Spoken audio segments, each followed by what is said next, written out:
All right. It is Monday, April 6, 2020 at 6:51 p.m. 6:52 p.m. now. All right, guys. So, this video is not fear mongering. It is just pretty much me looking at all the things coming up that I'm going to talk about in this video. They just started popping up in my feeds and my YouTube videos, and I just started putting them together and I'm just sharing them with you. So pretty much, have your own discernment. I'm just sharing the information. Alright, here we go. Let's start with big box stores are now closing off aisles, non-essential goods like seeds and clothes. So this is from Dabu 7. Big box stores, so like Walmart and all these other big stores are pretty much uh, considering seeds and clothes as non-essential goods. They're closing off stores.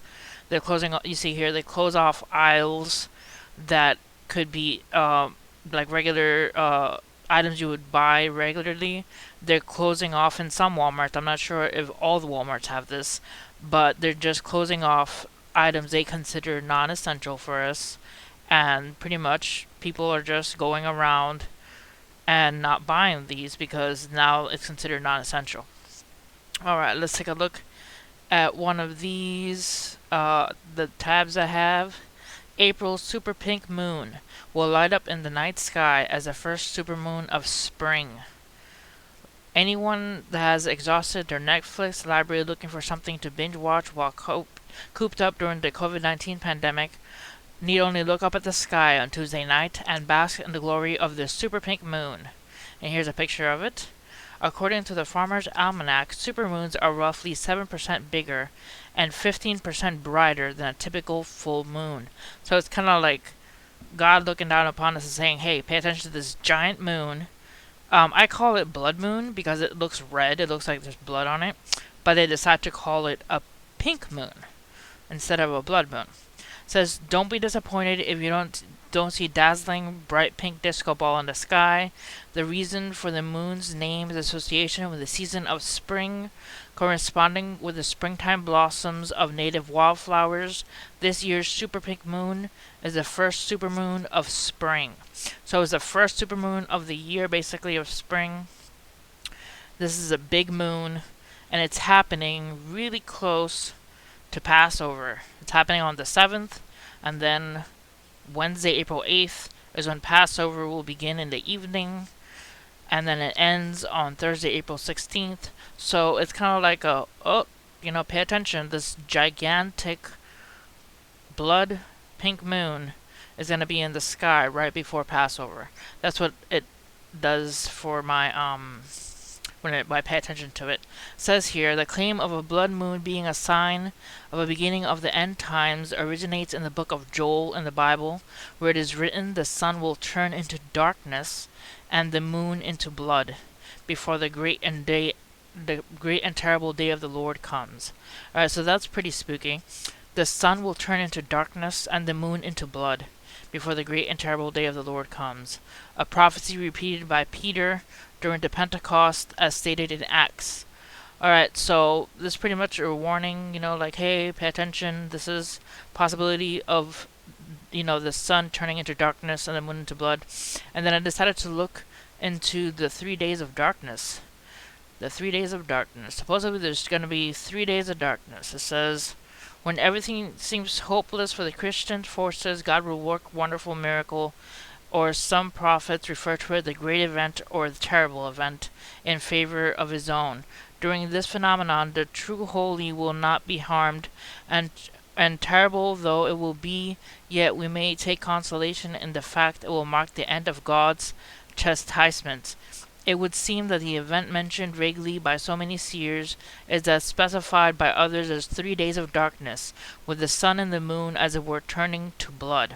There's a warning sign, the moon turning to blood. The air will be poisoned, thus killing off most of the enemies of Christ's church.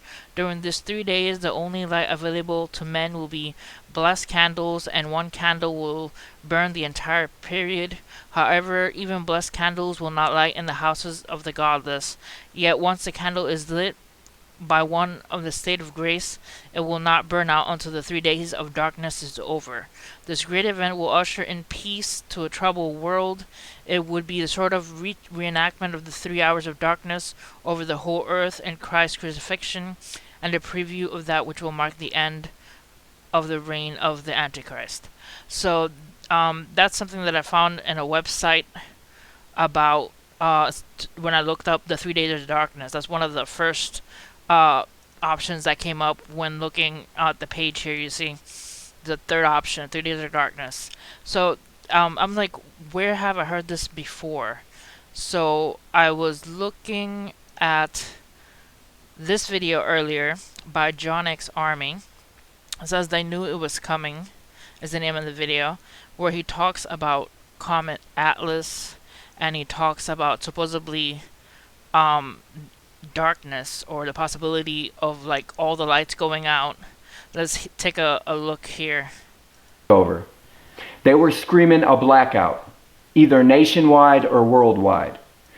Alright, so he was talking about people like a couple years ago were talking about them raising warning signs, talking about a blackout happening either nationwide or worldwide.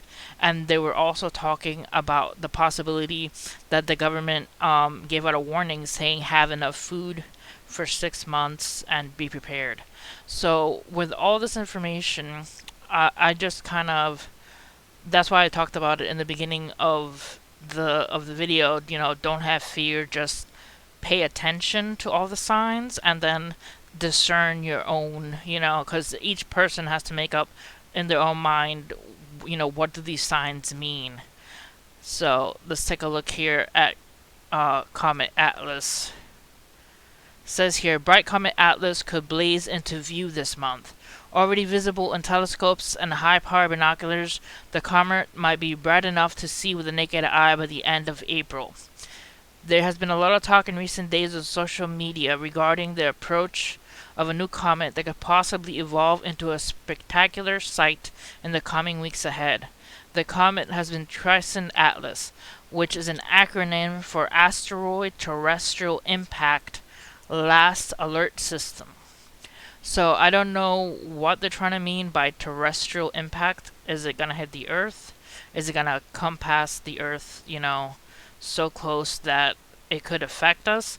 One thing that I've noticed when listening to videos and talking about, you know, space objects, if a comet gets close enough to the sun, which means it's a sun diving comet, it could cause enough charge between the comet and the sun, or the comet and the surrounding planets, that it could bring extra energy, kind of like charging a battery or charging something in space that's coming close to large objects.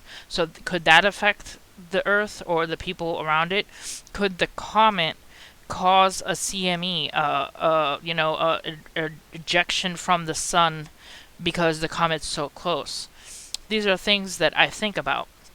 So I just wanted to look at all these things and pretty much just leave it. I'm going to leave all the links for everybody to look at all these things and make up their minds about what they, you know, what they think about it. I guess my message is, you know, be aware. All these things are happening, and you know, like the blood moon, Passover's right there. You know, the comet is close by. You know, food is the seeds are becoming non-essential foods, which could mean people aren't able to plant crops if they can't find, for example, lettuce seeds or tomato seeds or carrot seeds at the regular Walmart stores. I'm not sure if it's all stores. I think it's just Walmart and some other stores that are starting to consider these non-essential foods. But, you know, like they're not essential, so you can't buy them. But it's starting to look, you look at all these things coming together, and it's starting to look at like the beginning of sorrows, you know, like a lot of turmoil happening on the world right now. So I pray for all of you guys, and I hope you guys enjoyed my video. Hit like and subscribe. Oh yeah, I almost forgot. Here is This is I was watching Ancient Aliens on the History Channel, and this message right here on the right, "We are here with you," kept popping up. Let's zoom in here. Alright, it says, "We are here with you." Okay, this message, I've been following it for the past like 2 or 3 days. That I saw, like I came across on Twitter. I was, what's that? And it says, "We are here with you." Apparently, somebody is pretty much putting these words in the corner of the screen of the TV on certain channels, and then after a few seconds, maybe 10 seconds, the words disappear. Um, I'm not sure if it's the channel itself doing that, because they don't put a hashtag or anything. It's just like words mysteriously there, then they vanish. And I'm a believer in UFOs, so I don't know if it's somebody from, somewhere else leaving a message, or if it's QAnon. Like a lot of people have that theory that QAnon is leaving these messages. I don't know, but I just wanted to share, and hope you guys, if you see that, know at least that it's happening. It says, "We are here with you," and it's pretty much on the corner of the screens on TV. I think Lifetime Channel, History Channel, and then it just vanishes. Alright, guys. That's it. And see you guys next time. God bless you guys. Praying for everybody out there, and don't take this as word of gospel, this whole video. Just discern, make your own decisions with everything that's happening around you. I'm just showing you what's popping up in my feed and the things that I'm paying attention to.